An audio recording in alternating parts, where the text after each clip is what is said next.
Hello.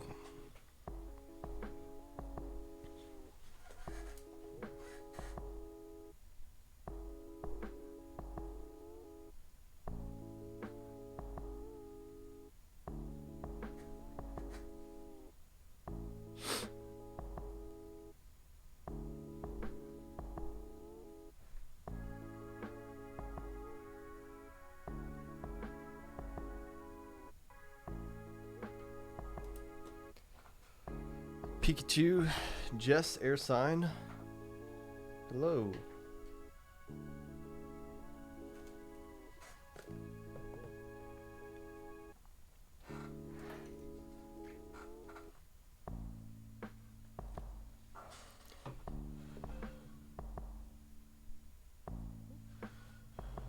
What was that noise? Hello, pure vanilla.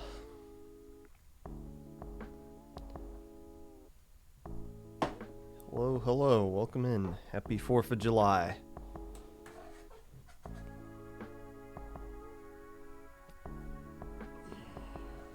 There we go.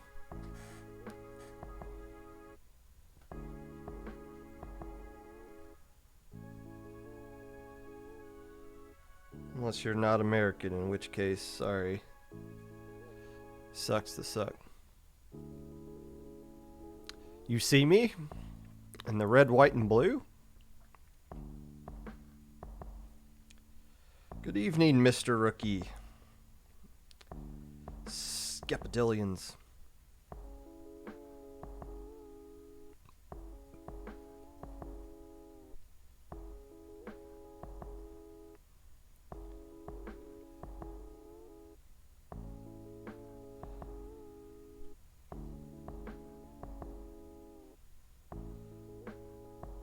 Happy holidays.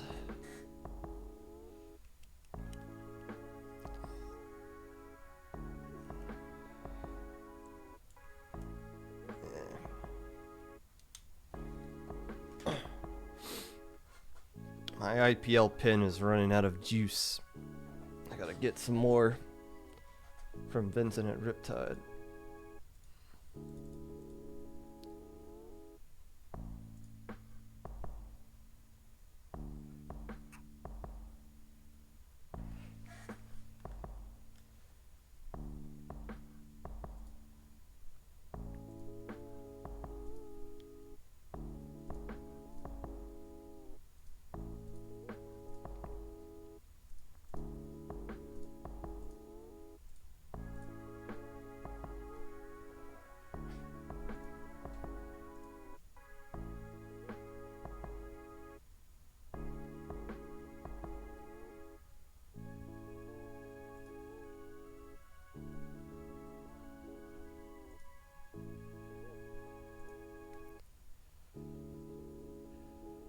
Ink's replaceable.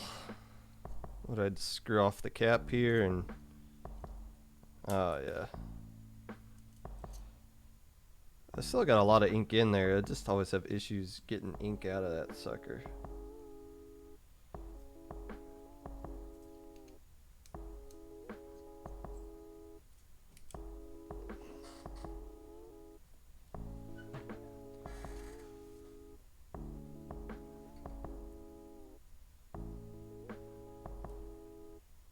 Just gotta shake it more.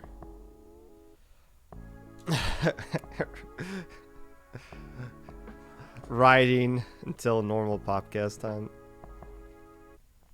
It's not 11 p.m. podcast, it's 6.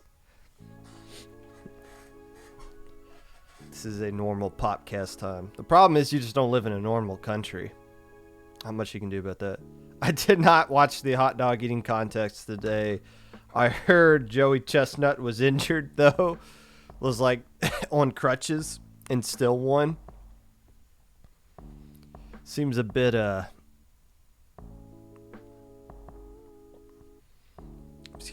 ridiculous. I can't watch the what is it? The Nathan's hot dog eating contest. I can't watch that. I can't. That's disgusting. Just dunking soggy hot dogs in water and just double barreling it down your throat. That's not... That is not for me. That's... Oh, man. But no, I heard Joey Chestnut won despite being injured. Who's the Kobayashi? Was that the other guy that was winning before Joey came around? Does that dude still compete? Or is it just kind of like FT win and, the field? Is there like a starburst to go along with it? Oh, Kobayashi's been gone for a while. That the competitive hot dog eating community needs that back. There needs to be some competition there.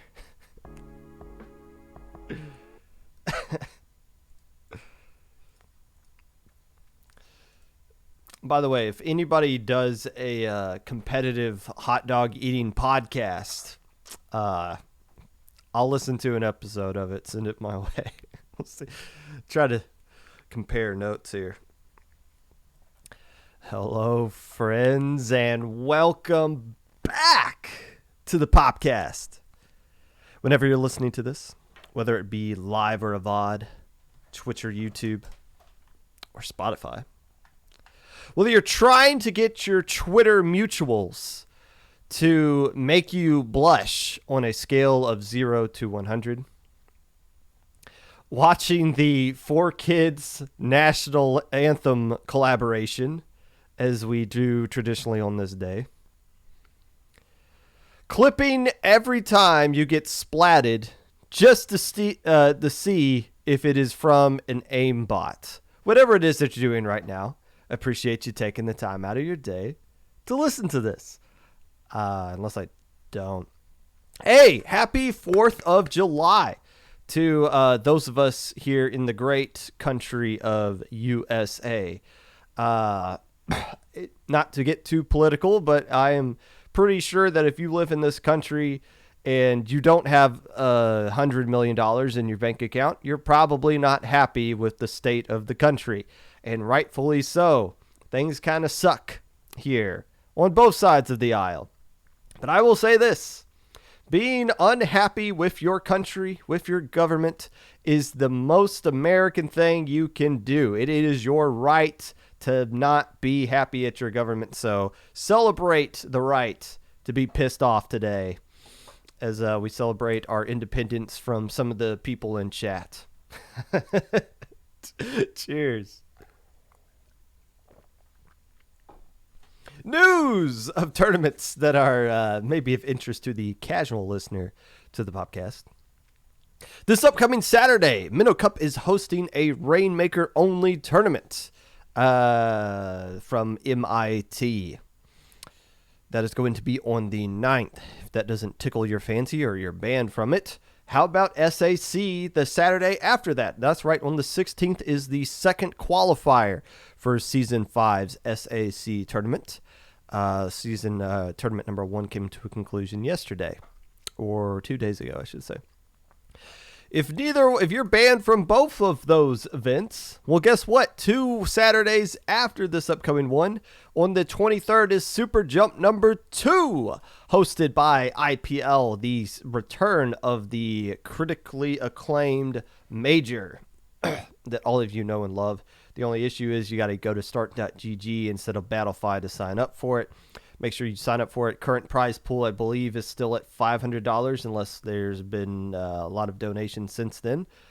But if you'd like to donate to the prize pool, go to the IPL Discord server, and somebody who's more involved in Super Jump than me can direct you to how that can be done, also to sign up and all that stuff.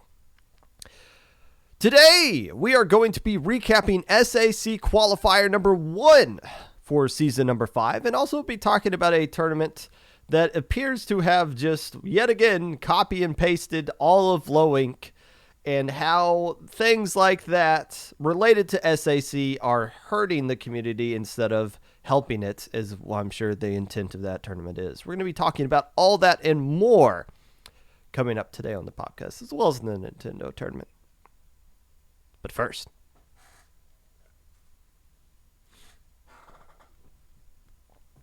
it's that time of year again, July, which seems to just bring out the absolute worst in the competitive Splatoon community. For whatever reason. Maybe it's just the fact that everybody's 1 month into their summer vacation. Everybody's off from school and they don't have anything else to do. Let's just come up with ways to how we can be mean to other people and come up with these ways to just ruin the game for everybody. Of course, I am talking about the new and improved way to screw over everything in this game. The new hack, the hot hack that everybody's been talking about, the aimbot situation.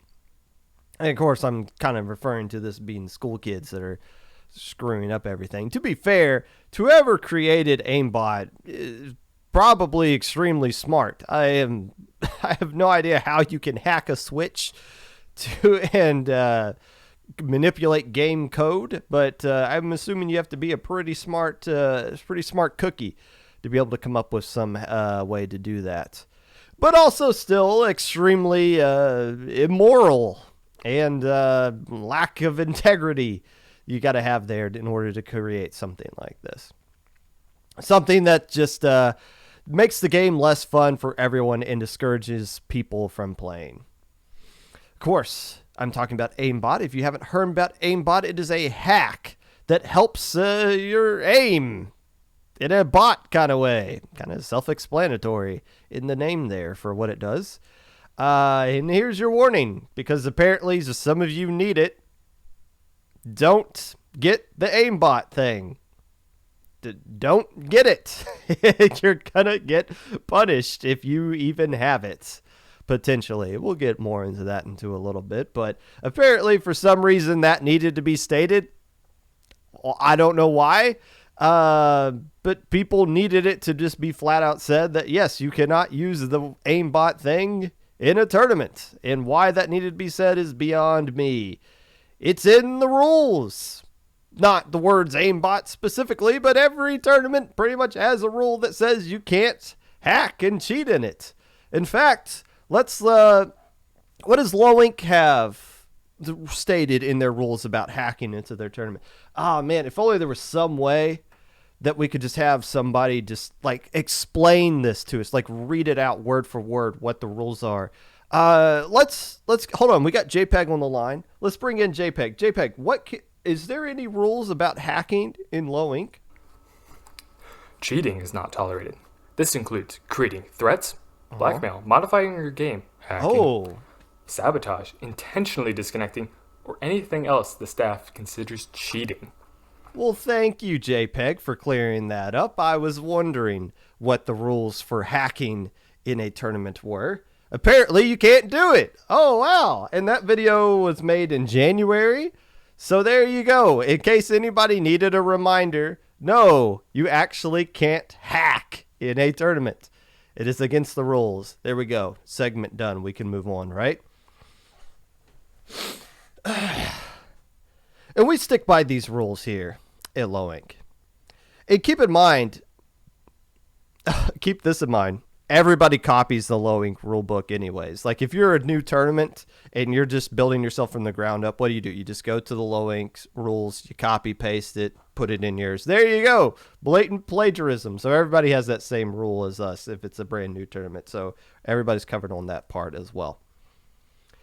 But we stick by the rules we have in Low Inc. We 100% discourage any form of hacking, any form of anything in the game that isn't natural to the game. We are 100% against. In fact, we have done that before. Somebody used a shirt that had a buildy doubler on it, and it wasn't a Splatfest tee. That did not come from the game. You cannot go into the app and get any kind of shirt that has a buildy doubler on it. That person probably did not get that ability doubler shirt, did not hacked the game itself to create that ability doubler shirt, but probably ordered it off of somebody they played against who did and didn't realize that that is technically illegal gear. So when that got reported to us, we banned that team from the tournament. Straight up, no warning. No heads up, no, hey, this shirt that you're using is illegal. We need to take it off. No, we straight up said, we caught you technically hacking and cheating. It's in the rules that this says you can't do this. If you had any confusion, you could have gone to help desk and got some clarification, but instead you didn't. You're gone. Come back next month, but you can't come in and play this anymore. And that's kind of harsh, some people might think, because the Splatfest T ability doubler thing isn't really that big of a deal. Honestly, yeah, and I don't think that person used the ability doubler correctly. Remember, if you are not using a different sub in every single slot of ability doubler, mathematically you are throwing. So it didn't really affect the final outcome of the game. However, it was technically gear that was not native to the game.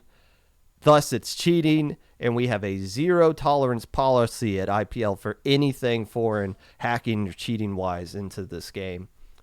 So we didn't even give them a warning. We just straight up kicked them out for something that really wasn't that big of an issue, but it's more about the statement. It's more about sending a message.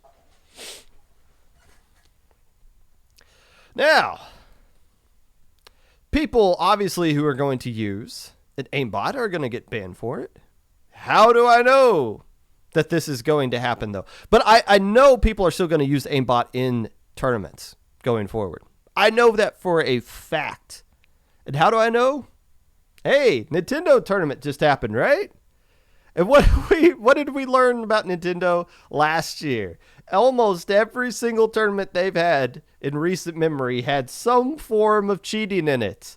And I'm not just talking about intentional cheating that happened with the Elite Four. And in case you need a reminder about that, team players played on multiple teams in the same tournament series, which you couldn't do, and decided to form a team anyways and for the final tournament. And another conspiracy was going around of another team that was trying to form a fake team that was going to beat everybody except for the Elite Four team, thus to help make sure that that team got to first place with a little bit of cushion in between there. So that happened. Intentional cheating. But also unintentional cheating seems to happen in every single tournament to some extent. The low ink thing I would mention just beforehand, that's unintentional cheating. That person didn't go into the game thinking that the gear they were using was against the rules, even though they could have come to help desk to clarify, and it is still spelled out in the rules. JPEG just says anything staff determines is cheating, we determine is cheating. But the Nintendo tournament, Arctic Moon, famously used a Splatfest t-shirt. That was unintentional cheating in the Nintendo tournament. What else happened here? We had Jackpot use a player from Panama, which you would think in a North American tournament, Panama would be allowed, but it is not. It was spelled out in the rules. Again, Jackpot didn't really go into it with the intent to cheat, but technically did cheat in that tournament and got caught for it. So yes, we are so good at cheating in the Splatoon community that we cheat even when we don't even try to. We don't even realize we're doing it. We still cheat anyways. Tends to happen. SAC season number 1. Remember Fourth Dimension sneaking in players, bringing in Div 1 players and having them change like their names or something to hide their identity. That happened. That was intentional cheating. You got people smurfing into low ink, SAC all the time. Minnow Cup, probably Little Squid League has stories they could share as well. So cheating in this community just happens all the time. All the time. It's not enough something new, and it doesn't have to be something blatantly obvious as hacking the game. You don't have to be a genius to try to cheat into a tournament. It's something that's always happened and something that is going to continue to happen. K-Bot released a statement before the upcoming Nintendo tournament, and this is not breaking news to anybody, but basically just said, hey, if you use aimbot, we're going to catch you, and you're going to get in trouble for it. And everyone was like, yes, finally, thank you. Somebody said it. This is what we're looking for from our TOs, to come out and say things that are blatantly obvious that everyone already knows. Fair enough. That's fine. Coming out and saying like, hey, just a reminder, you can't do this. There's no harm in that. That's totally fine. I support that as well. Nice tweet, K-Bot. But to people to sit here and say that was a necessary statement, that this was going to be a rambunctious thing that was going to happen across the entire competitive scene unless somebody came out and said it. No? Are you serious? Does it need to be publicly stated? It's just a reminder of what happened here. Again, you don't have to have it spelled out in the rules. Exactly every possible way that somebody can cheat. Just like JPEG just says, anything staff determines is cheating or hacking is going to be punished. Anything. But with you guys, it seems like you need every single rule that could possibly happen to be spelled out. Well, the rule doesn't specifically say that I can't name myself Buttfart McGee. Well, yeah, but we can still DM you afterwards and say, hey, maybe you should come up with a better name that doesn't make you seem like you're a little too young to be on Discord with a name like that. You got obviously the Arctic Moon situation. They thought the Splatfest T replica was fine, because technically in the Nintendo rulebook, it just says you can't use the Splatfest T. It didn't say you can't use the Splatfest T replica. Oh, how are we supposed to know that was illegal? It's not like we couldn't have gotten clarification from the help desk of Nintendo in 2 different languages just to make sure there is no confusion. But no, it didn't say replica. That means it's allowed. I'm waiting for somebody to come to the Low-Ink help desk because they hacked their game and they brought in a Grisco weapon and be like, there's nothing in your rules that says we can't use a Grisco charger in this tournament, so you can't punish me. It's not in the rules. It's not spelled out specifically in the rules. How was I supposed to know that Grisco weapons were banned from this tournament? That's the kind of excuse you guys constantly make about things, especially when we come to help desk. You come to help desk in Low-Ink and you ask some sort of question and we're like, no, you can't do that. And then you come back and be like, well, it doesn't say specifically in the rules that we can't do that. It's like, yeah, but you're talking to a head TO right now and I'm telling you, you can't do that. What? You think I'm just making things up as I go along? No, there needs to be a level of common sense that needs to be applied here so that the rule books for these tournaments don't have to be just these massive things that cover every single conceivable situation that could possibly happen that you guys could come up with.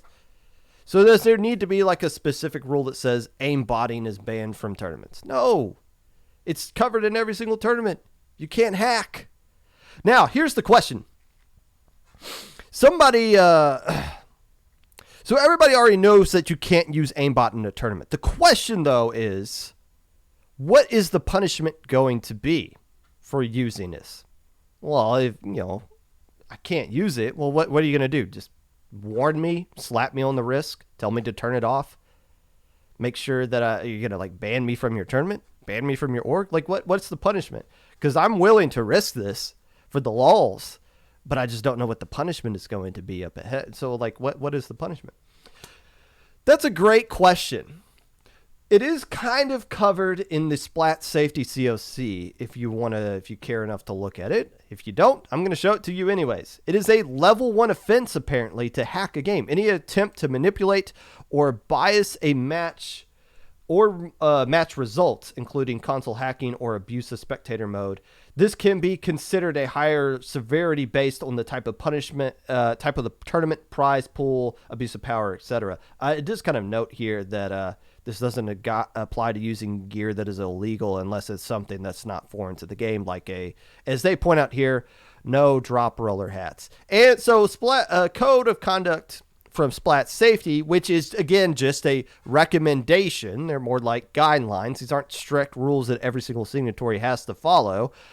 A level 1 offense is only, if we scroll down here, the recommended was a documented warning.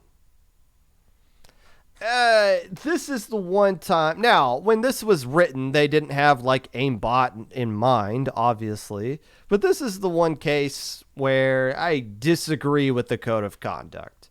Me personally, I feel like if you were to hack the game and threaten the integrity of everything about competitive Splatoon, integrity in competitive Splatoon, I think a slap on the wrist, don't you be doing that, young man, you know better. I don't think that's enough, personally. And this isn't me speaking for IPL or anybody in particular. This is just me in general speaking out loud.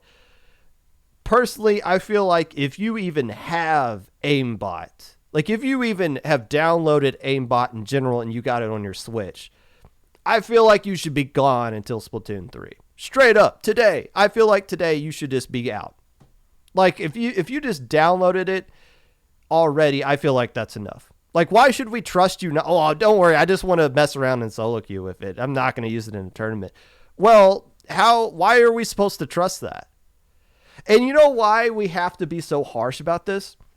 Because the last thing I want, low ink wise, is the only tournament I have a direct control over, is for people to come into help desk with clips. I think this guy used aimbot on me because I got lasered. I got mowed down. Look, they're looking that way and then they instantly snap and kill me. They had to use aimbot. There's no way. I can't tell off of a clip who's cheating or not. There's no way for me to tell that. And I know help desk is going to get flooded with that. And 99% of the time, it's just going to be skill issue. But I can't, it's hard to say that. It's hard to judge that. But I know for a fact people are going to do it. You know why? One of the main reasons why we don't have lag rules in low ink? It's to protect the people who complain about laggers. Every single time you guys complain about lagging, it's usually a clip that's just you barely behind a wall getting sniped. Or like barely dying a little bit after somebody who killed kills you. Like, really? Like, you want us to just kick this person out and reset everything because of that? Like, people were getting embarrassed because they were posting clips of themselves dying due to something like that. It's hard to just come out. So that's why we kind of shut down the lag thing. Because first off, there was never been a lag complaint we actually overturned because people are saying, oh, this game's unplayable. Sweetheart, you have no idea what unplayable is. I promise you don't know what unplayable is in this game.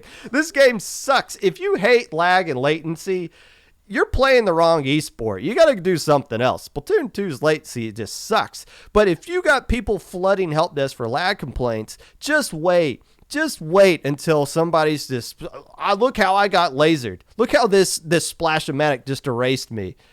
It's like, all right. The same reason why we didn't like ban the hammer throwing thing through a wall. Like, everybody can do that in the game, and we don't want people coming to help desk saying like, look at me getting absolutely wrecked behind the wall from this hammer. It's like, you do realize everybody's just kind of laughing at you for posting that. So I don't want people to come to help desk and just spam it over and over again with, I think I just got aimbotted. And it's like, no, you just suck. I don't know what to tell you. That other person's just good. But I digress. But that's why I feel like if you have aimbot in general, me personally, you should be gone. We shouldn't even give you the opportunity to play in tournaments until Splatoon 3. Some people will disagree with me. They say that's a little bit too harsh. They might agree with the Splat Safety COC that says you should just be warned the first time you do it, and then follow like a second and third offense should be escalated from there. Some people might say it's not enough. Some people would say just a 2-month ban for hacking your Switch and using it in a tournament.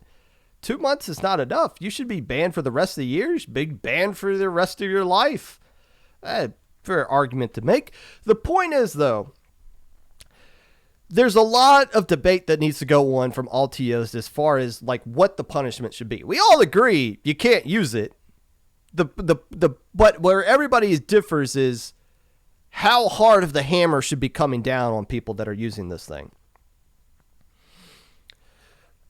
But you guys don't want to wait for that debate to happen. And that's the problem with anything. Anything controversial wise, twit longer wise, anything splat safety related, people want immediate response, an immediate action, an immediate TOs tweeting out, this is what's going to happen if you're going to use that. You can't do that. And we've seen people do that again and again and again, and constantly put their foot in their mouths before they even realize what they've already done. Hey, remember that time when our certain unnamed org just came out and said, we are banning this team from our tournaments forever because they have this player that is coaching for them. And then only for everybody to be like, bro, this is a bad take. And then they come back out 12 hours later and say, oops, we screwed up. We didn't realize you guys would be upset, so we're unbanning that team. We realized we made a mistake. Oops. Remember that tournament that just keep flip-flopping? Yeah, we banned this player. Oh, wait, you guys don't agree with us banning that player? Okay, fine. JK, we'll unban that player. My bad. Didn't realize you guys were doing that. Remember that LAN where the org just banned and then unbanned and then banned again, making us all look like jackasses. The entire Splatoon community looked like jackasses because there needed to be a decision made rushed. And that's where you guys don't have the patience for these kinds of things. It's more important to be right than it is to be first.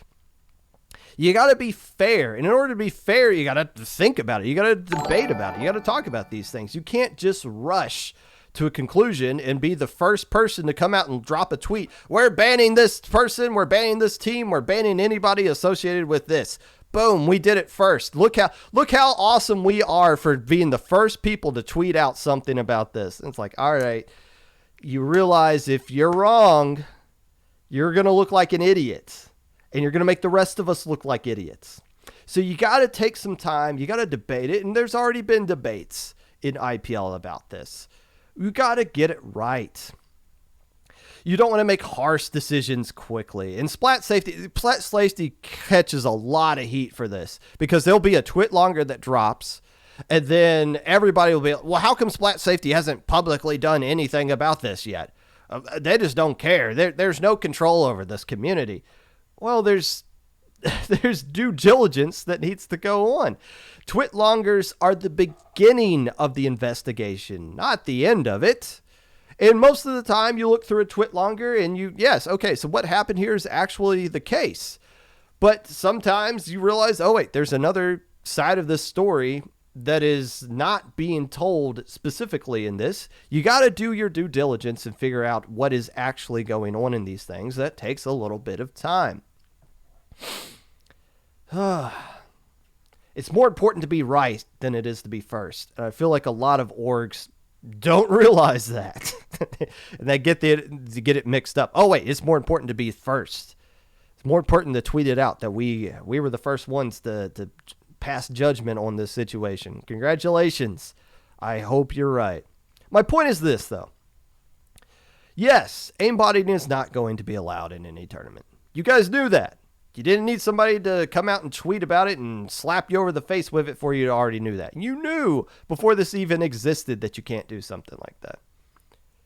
But this isn't going to be the end. As soon as we clear up this aimbot nonsense, or if it goes away when Splatoon 3 comes out and they have to rewrite the code or something like that, I don't know, it's going to happen again. There's always cheating that takes place in this scene, as I've highlighted. Whether it's intentional or unintentional, people are cheating all the time. What we need to do is just be more aware of what you are doing. First off, you guys need to start reading rules of your tournaments. That's the most important thing. You want to cut down on people cheating, read the rules. Because we need to get rid of people unintentionally cheating and breaking rules they realize aren't really rules that are being broken. I hate to bring up the American justice system because it's absolutely trash, but let's pretend that it works the way it's supposed to. If I get pulled over for going over the speed limit, I can't say to the officer, well, I didn't know what the speed limit was. Oh, you didn't know? Oh, that's okay. Well, you just get a warning. No, you can't. That's not how that works. It's posted somewhere. You can't just break a law that you don't know is not a law or is a law and then come back and be like, well, because I didn't know, that means I'm excused. No, that's not how that works. But we got to get a handle of it now, and it's going to take some time. I know you guys want harsh, quick, just punishments for everything. These things take time, and you want to make sure we get it right. And it's a good thing that this is happening now at the tail end of Splatoon 2 so that we can go again into Splatoon 3 with a little bit of a foundation built up of how we are supposed to be handling these kinds of hacking, cheating situations going forward. And for the love of God, the next Low Ink, if you bring a clip of you getting lasered by a splash-o-matic, just DM it to me. Don't post it in help desk. You are going to get ripped apart and clowned on so hard, especially since Low Ink help desk is now just everybody just pays attention to it now, even if you have no sense of or reason to be there. So let's see what's some high. First off, thank you, Pika Dave 465 for the raid. I try not to acknowledge things while I'm talking because I just don't get thrown off. But now that the segment is over, thank you for that. Thank you for the raid. PA Tom J. Patom J. Advice: if you want to play competitive long term, don't ever be in the same room as a modded Switch. Yep, that's pretty good advice. That's pretty fair. I've had friends, or I shouldn't say friends. I have people that I know who had their Switch absolutely bricked because they had hacked gear. Like they found a way to create gear through their Switch by hacking it. Their Switch is completely bricked. Can't do anything online on it in any game. Had to buy a whole new Switch. I wouldn't be surprised that if you have aimbotting, that eventually Nintendo would come down and give you that kind of punishment as well. So, yeah, I wouldn't not even worry about competitive Splatoon. I'd be worried about your Switch in general if you were to hack it at all. I'd be really cautious about that. Prochara, in my opinion, I'd ban for at least 2 years minimum for aimbot. Well, there you go. That's kind of my point. Some people think my idea of if you have aimbot, you're gone today through the end until the start of Splatoon 3. Some people would say that's too much. Some people would say 2 years. My goodness, 2 years. I hope this planet is still in function 2 years from now. That's but fair enough. Fair enough. So there you go. In case anybody needed it spelled out for you, you can't cheat in tournaments. It's against the rules. There you go. It's been stated publicly. Somebody with their face said it. And any confusion could be is now avoided. We'll get into SAC 1 in a second. But right now, we need to take a quick little dip into the Nintendo tournament and everything else that happened last week. It is now time for the weekly recap.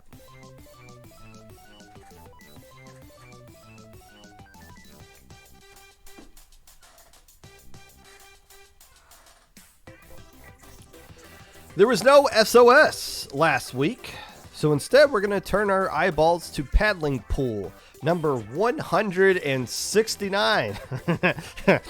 Chewits Mafia took first place in this tournament. They survived a bracket reset to Rolled by Zoomers. Express, Takimi, Hyon, Phoenix, and Isabel made up that team that finished in second place. The team that finished in third place was Hello, which is a pickup team that had Watson on it, and I forget who else was on there. 23 teams played in this EU double elimination tournament. A couple of EU people in chat. Thank you for staying up. I acknowledge you by pointing out your weekly tournament that I almost never really talk about. And why is that? Because I almost always have no idea who anybody is that actually won that tournament. No, every single time Dapple Productions tweets out, here's the standings for this tournament. They include the logos. There's never a logo for anybody that wins. It's always this question mark. Wins first place, question mark second, question mark third. Chewits Mafia is an actual team, though, and they won this tournament. Congratulations to them. Nicely done, Chewits Mafia. We'll see what you guys do in Super Jump 2.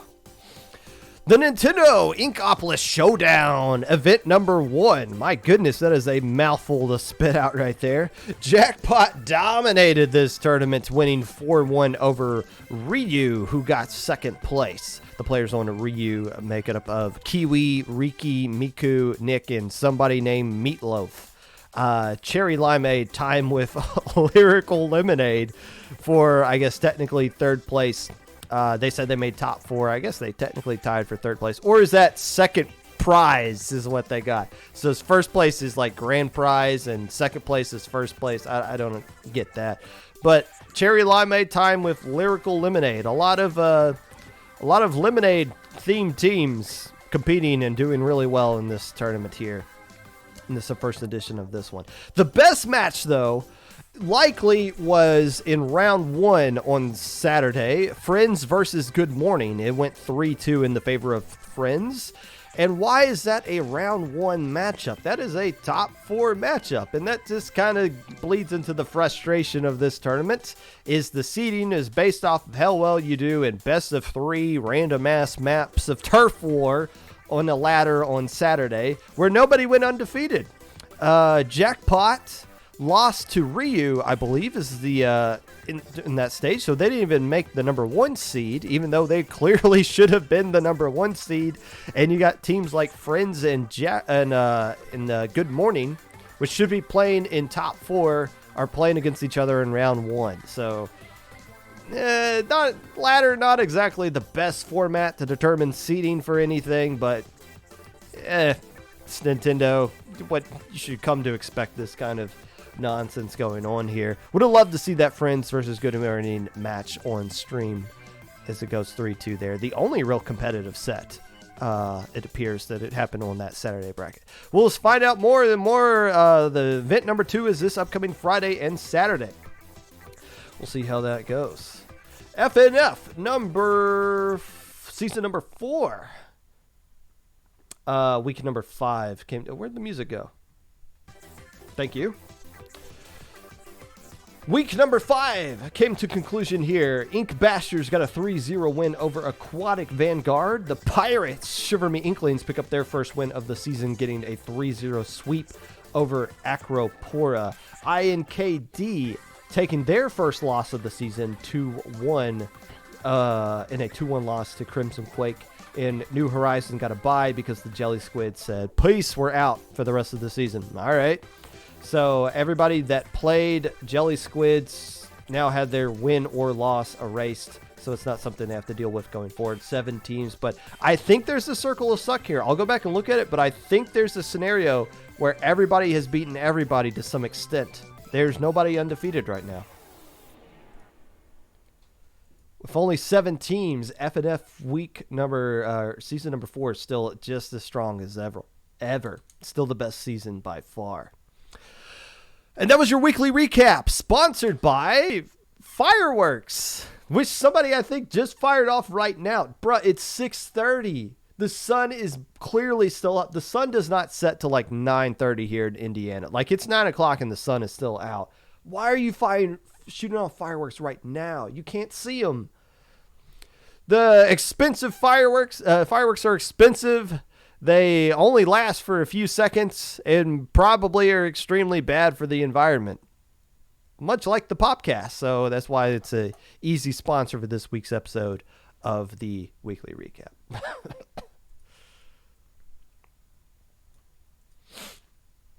I can't believe the amount of people that are like, well, it's 1 a.m. Let's just keep shooting off fireworks. Like, come on, bro.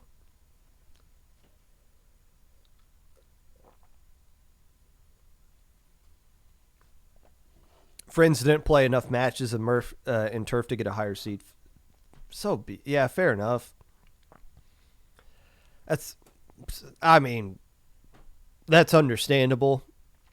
But again, like, it's just frustrating when, like, the top 4 matches played way early, and I don't know. You can only you earn the seeds that you get. You are what your results say you are. Nintendo tournaments are just a shadow of what you wish they could be. I didn't catch the streams though. Was Mel one of the commentators for the stream? That's awesome if true. I just saw Magic's TikTok about how Jackpot beat up everybody and it wasn't close, but still. If that is true, then that is awesome. That is awesome. I don't think I'll ever be allowed to commentate a Nintendo tournament because I've said a lot of not so nice things about them on this podcast. I'm sure they scour out the podcast for sure. SAC. Let's talk about this and call it a day.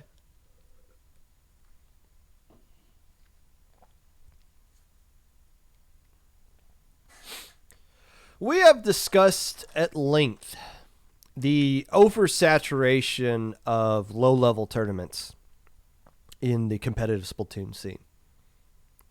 We being me, JPEG, and pretty much every other low-level TO has tweeted out or said this at some point. There's way too many tournaments in low-level going on there. We've also joked about how low level or low ink in particular has been straight up copied, plagiarized. Control P, Control V, copy, cut, and paste that sucker. Especially with the rule book. It has reached now. You would think with how often we have talked about this, and maybe it's come across as us being kind of like a mafia of just kind of like, hey, nobody can get into our market without going through these hoops or stuff like that.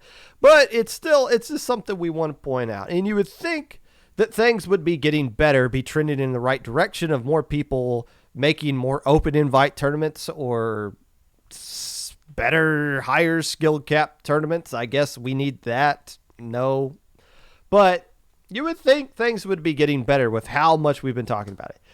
Nope. It's getting even worse. The level of absurdity has just reached a whole... Like, it's gone beyond absurd to this point, and I don't really know what word to describe it. A new tournament has popped up. Swiss is day 1. Day 2 is double elimination.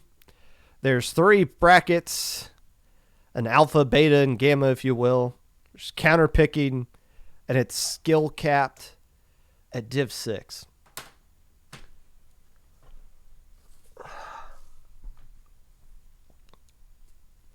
Why? Why is this a thing? Why?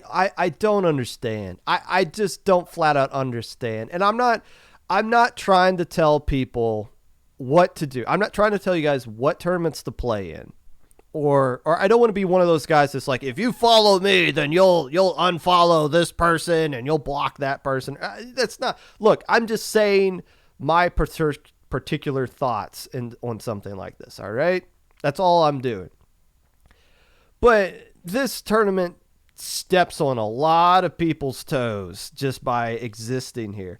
First off, you're stepping on Minnow Cup's toes with MIT because you just took their date. It's running the same time as Minnow Cup this upcoming weekend, which sucks because Minnow Cup had that date first, and Minnow Cup is a unique tournament. It doesn't just copy every single low-level tournament out there. It is a low-level tournament, yes, but it is a one mode only, one day only kind of thing. It is unique. It's not another, as JPEG would say, another blueberry pie brought to the family reunion that everybody's bringing a blueberry pie.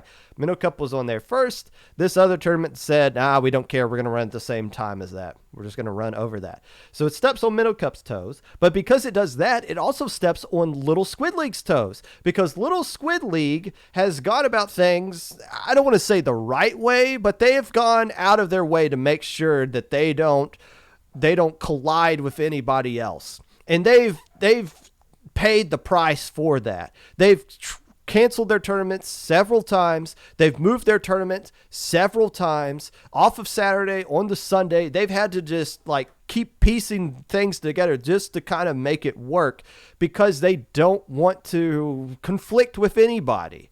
And you know, I say the right way, but they've really sacrificed and had to suffer because of that.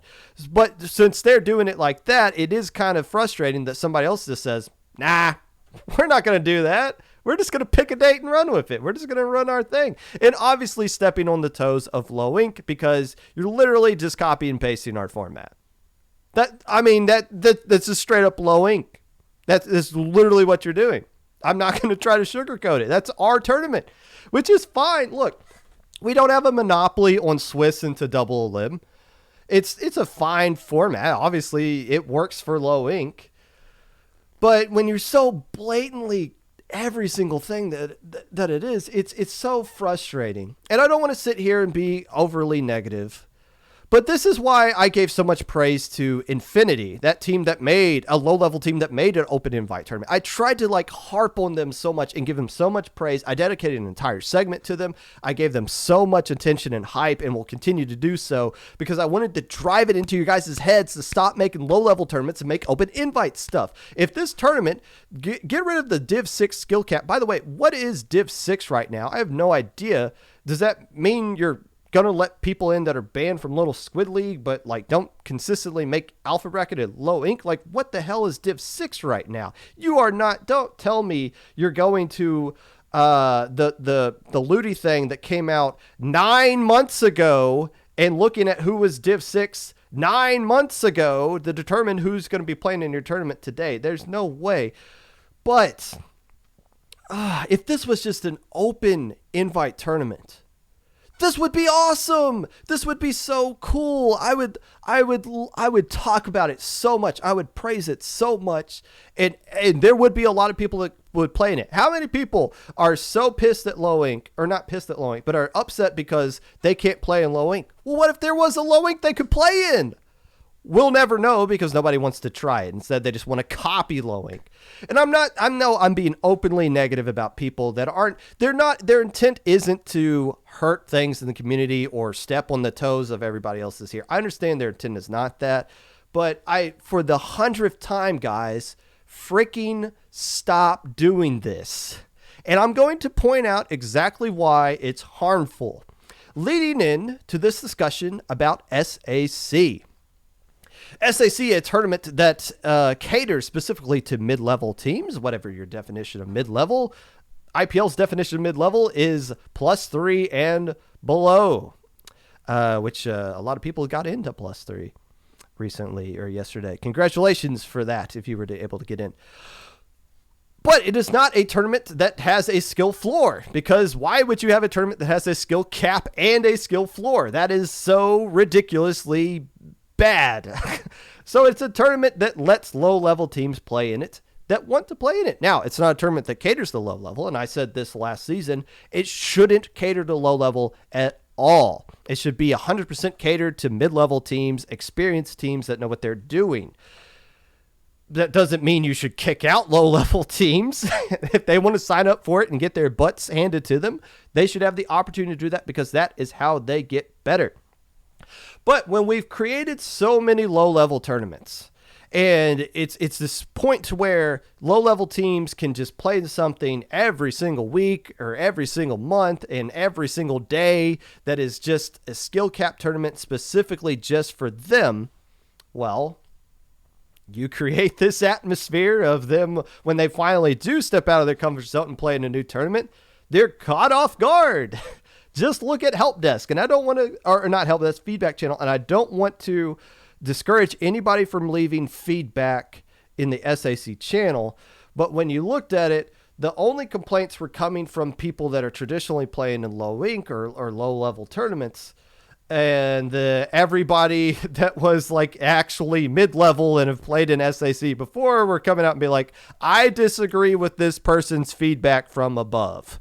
And now all the feedback were features you typically see in a low-level tournament, i.e. The DC rule, which is 30 points and beyond or 30 points and below scored is when you get the replay, not 50 and below. Though that's more of a low level kind of rule. The reason we have that 30 and below score for low ink is because teams are kind of new. It's an international tournament. You get a lot of jank that happens there. We want to be a little bit forgiving. That's why we don't have the 50 to 30 rule, or the 30 rule as opposed to the 50 rule. But if you look at basically every other tournament, it's 50. Like every other tournament is 50, and mid to high level players are used to it just being straight up 50. And that's how it should be. This is a big boy tournament. If you can't stay in the lobby, you're not going to get any love from anybody at the higher upper echelons of these tournaments. You're just going to get more and more, why are you even here if you can't stay in the lobby kind of thing. Heck, what was it? The Ink Academy ladder, and probably the Nintendo tournament is this way as well. If you DC, you're gone. Like you're not gone from the tournament, but you just lose. You just straight up lose. You don't get a replay. It don't matter if you DC'd in the lobby or at the end of the game. No matter what happens, you're not getting a replay. This just higher level tournaments. They expect better out of you guys, as far as connection is concerned. The other complaint somebody said was that the rounds in Swiss needed to be longer. And I don't know what was it, like 25 minutes or something like that. I think for round 1 of low ink, we try to give you guys like 35 minutes and then we cut it down to 30 after you get round 1 out of the way. But SAC is more just like, get your games in, and if you're not in, we're going to start calling these one way or another. And like, to go into help desk again, the feedback channel, somebody was like, these rounds should be longer, and you just saw the immediate response, not from staff but from other players, be like, no, don't make these Swiss rounds longer. You should not be taking you guys 25 minutes to play 3 matches. That should not be happening at all. If it lasts longer than that, it's again probably a DC issue, and if it's a DC issue, you got more issues. Like, the whole tournament shouldn't be dragging down because you can't stay in the lobby. We in low-level tournaments, we kind of shelter a lot of low-level teams with rules like that to kind of cater to them. And when they finally step out of that shelter and they go to a tournament like SAC, it's like, why are these rules so strict? And it's like, because you're not used to playing in tournaments like that. The rules in SAC are not like magically independent for just that one tournament. Again, every single tournament pretty much has the 50 point DC rule and as fast as possible Swiss rounds. If they even bother to have Swiss round at all, because Swiss is really, you only really see that in SAC and low level stuff. You rarely see a Swiss outside of those kinds of things. SAC was pretty long already. I mean, there's so many formats that were put in to try to slim it down. So yeah, I don't know what the actual runtime for this SAC was. I didn't play in it, and I feel like a lot of teams didn't as well just because of the weekend. Like, I couldn't play it. I wanted to. My team wanted to. We didn't have 4 people that could play in it because all of us were pretty much doing 4th of July stuff. But still, like, yeah, like the tournament probably lasts with 5 rounds of Swiss and then Top Cut being best of 3 sets just to get it over with. There still were people probably complaining about how long it is, even though that tournament ran as fast as it possibly could have. But it's just, my point being with this, since there's so many low-level tournaments, low-level teams are not catching up to mid-level. They're not closing the gap. They're not improving. They're not getting better. They're improving against other team players at their skill level, but they're not getting the experience they need to go beyond this. And everyone's always talking about, well, when you win low ink, you just disband because there's nothing for you. Part of the problem is that we're not properly preparing these teams to, once they win low ink or get kicked out of low ink, that they can take that next step. Because we're just kind of babying them and creating more resources for them to stay instead of more opportunities for them to leave. So yes, please, I'm begging you, if you're creating a new low-level tournament, don't make it open invites. Just try it. Infinity tried it, and they did an awesome job. consider it. If I have to do another segment dedicated to this again, I'm going to lose my mind because it's beyond absurd at this point. And maybe I've been coming across as nice about it before. I'm going to stop being nice about it. Stop making low-level tournaments, please. I can't stress that enough. Now, a lot of teams have grown up in low level and have gone on to be really successful because they have played in tournaments outside of low level along the way. I'm going to point out some of these teams because they did really well in this SAC tournament. So let's give some praise to some of the teams that have grown up have grown up over the course of time and has proven how good they are with their results in this tournament. Rookie says, you think it's recommended to be careful in which tournament that's just because plagiarize rules and formats? I don't want to be the person who says, don't play in this tournament because I said so. Like, if you guys want to play in a tournament, play in it. Like, I don't want to come across as like, don't promote these kinds of things, only promote these kinds of things. This is just me speaking in particular. And you guys are welcome to disagree and whatever. And again, like the people who created this tournament I'm talking about, their intentions are in the good place. I know their intentions are in the right place. So like, feel free to promote whatever you want to promote. I guess that's just what I'll say about that. I'm sorry if this comes across as me like trying to tell you guys what to do and not to play in, but I'm just trying to give an example, as I'm about to point out right now, of people who did play outside of their comfort zone and they're being rewarded with it right now. First off, Sub Power Up, aka formerly ITAP, who can't call themselves ITAP anymore because they graduated. Now, Sub Power Up's kind of a touchy issue because they had a rough situation happen. One of their players passing away recently. And I didn't really talk about it on the podcast. It's a tough subject to kind of talk about, but they sit here and they play in this one here, and you got to give them a lot of credit just for playing in it. But they didn't just show up. They showed up and took care of business, going 3-2, made silver bracket, beating teams like Blazing Storm, who won Low Inc, I believe in February, and Scenaria, who has long been banned from Low Inc. So you got to give credit to Sub Power Up, not just for playing, but for flexing a little bit. And you hope to see them play a little bit more. I can't imagine a scenario where anybody would ever root against this team going forward. I mean, we all loved ITAP before, and now we're all pulling for them even more going forward. So hats off to Sub Power Up, 3-2, making silver bracket.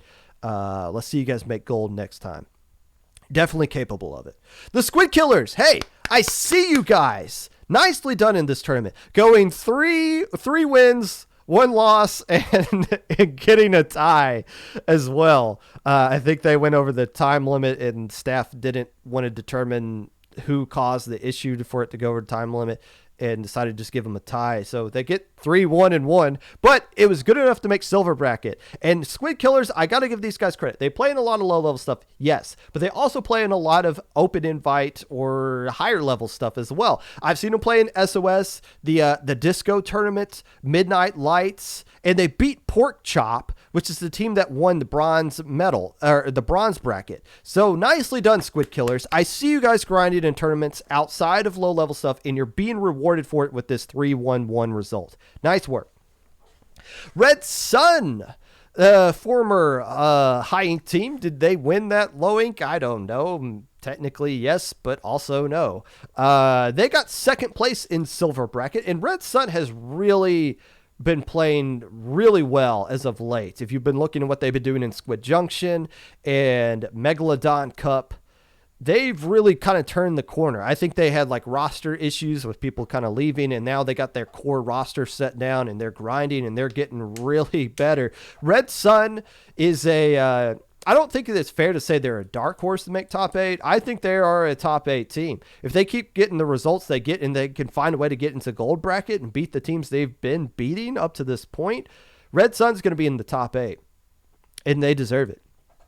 Happy Pride. This is a pickup team that is loaded to the brim with low ink players.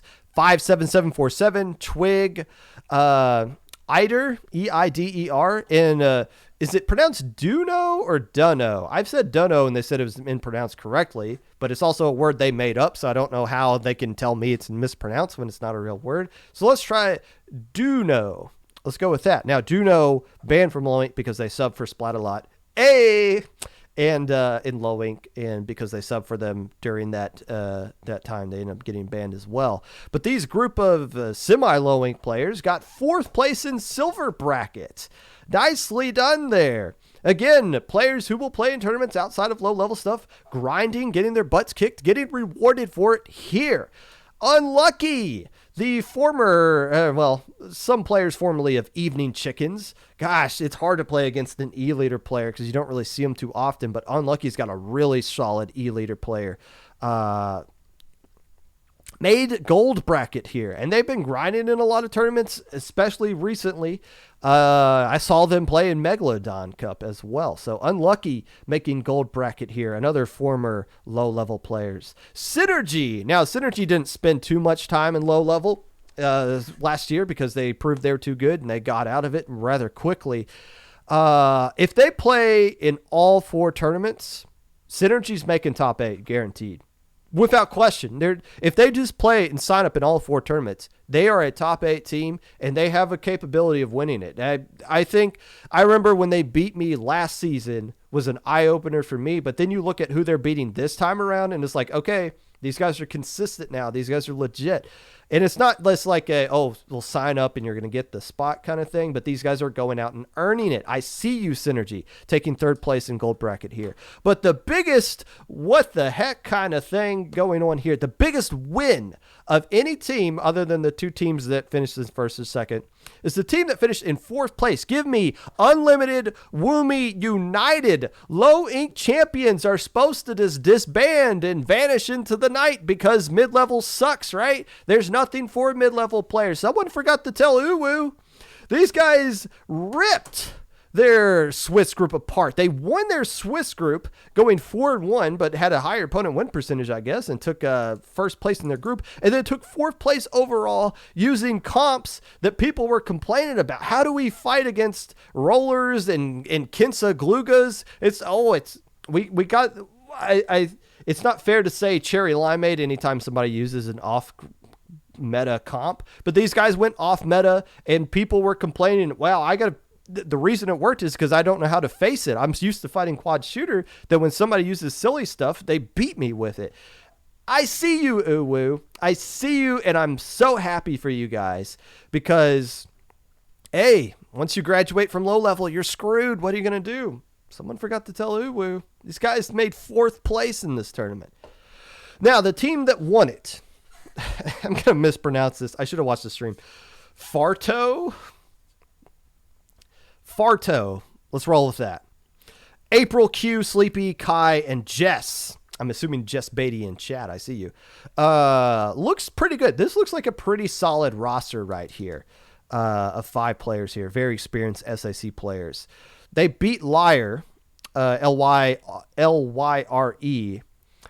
which also looks like a very strong roster. A very deep roster that they got as well. A lot of players that they got on that Lyre team. But here's the cool thing about this. With these 2 teams making the top 2, is that this isn't going to be a situation like last season where it was Tempest and then Micklin Heroes below them. And then I forget the team that Bandit was on. I think it was just like Raccoon Soup. That's what they were. Those were like the 3 teams, and then it was just everybody else. Like throwing Campfire in there because they were definitely capable of hanging, if not beating those guys. But we all knew at the end of the first tournament, Tempest was going to win this whole thing. And they did. They went on to win the whole thing in dominant fashion. I think Micklin Heroes finally forced a bracket reset against them in top 8, but it wasn't enough to overcome everything in the end. But with Farto, these guys didn't dominate this tournament. In fact, they lost in Swiss stage, and I forget who they lost to, and I don't think I wrote it down right now. But still, there was nobody undefeated. And keep in mind, there were a lot of teams, as I mentioned, who would have loved to play in this one that didn't.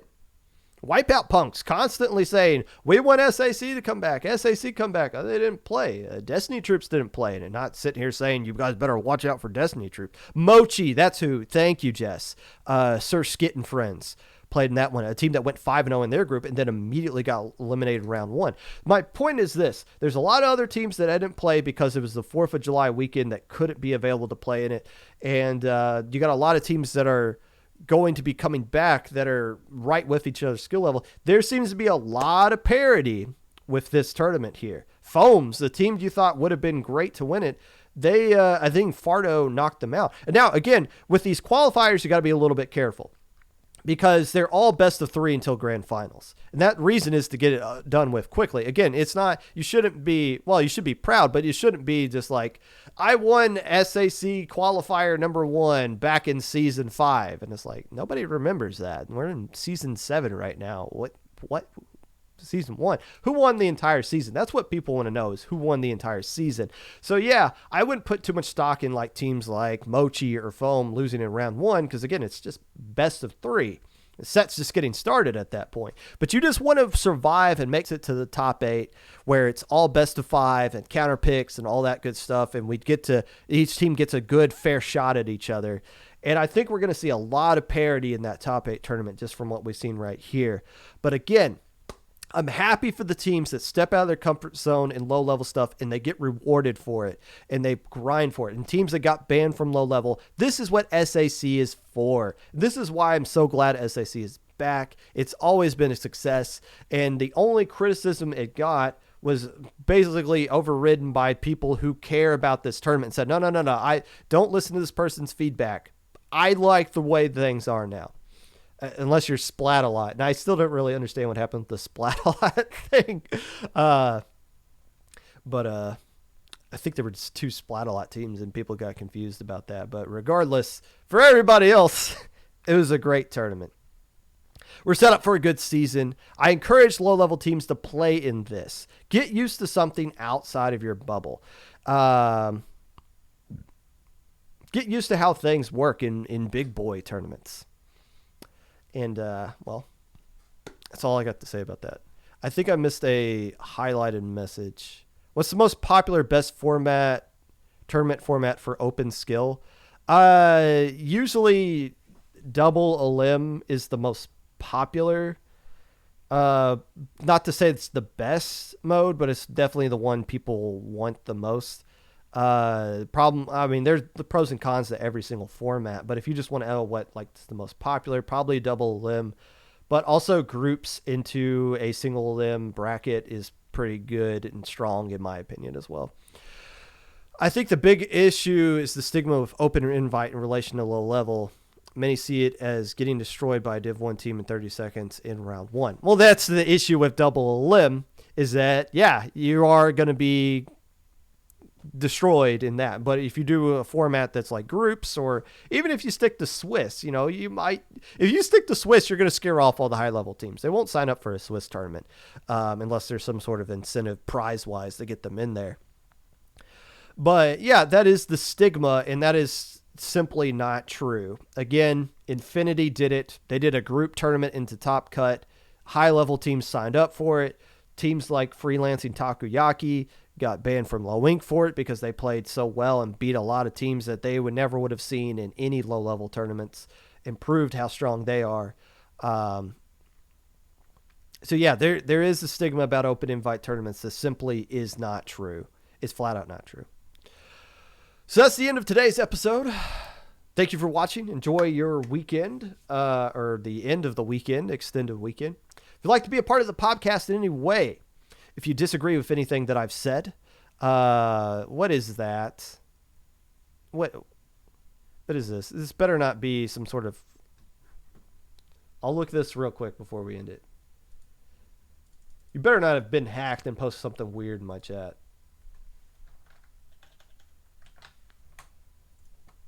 Gigas.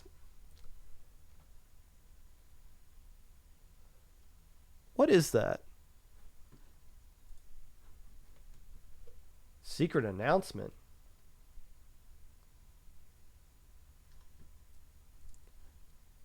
Oh. Yeah, check that out. If you'd like to be a part of the Popcast anyway, Twitter at Mr_Popgun, Discord Popgun, hashtag 5882, YouTube at 25Popgun, Twitch at Popgun25, Anchor.fm/Popgun, TikTok at Mr_Popgun. Who are we going to raid? Let's raid Chara. That's a safe bet. Thanks for watching. Stay safe. Get vaccinated. Wear a mask when applicable. Don't do anything stupid between now and the next episode of the Popcast. Enjoy. Oh, be safe if you're shooting off fireworks. My parents' trash can caught on fire. True story.